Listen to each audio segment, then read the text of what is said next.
মিঠিজোড়া ধারাবাহিকে দেখেছিলাম অনির্বাণ রায়ের সার্টিফিকেট নিয়ে ওর বাড়িতে এসছে।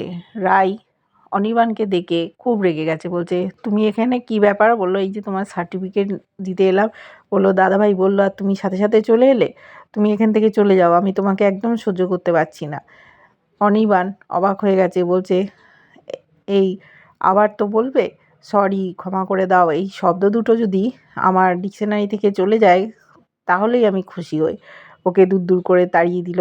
অনির্বাণ ভাবছে যে বাড়ির কথাটা তো একবারও বললো না, নীলু আড়াল থেকে দেখছিল। ও ভয় পাচ্ছিল অনির্বাণদা যদি বলে দেয়।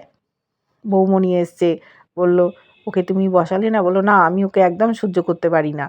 দাদাভাইও দুঃখ করছে, অনেক দূরে চলে যাবে।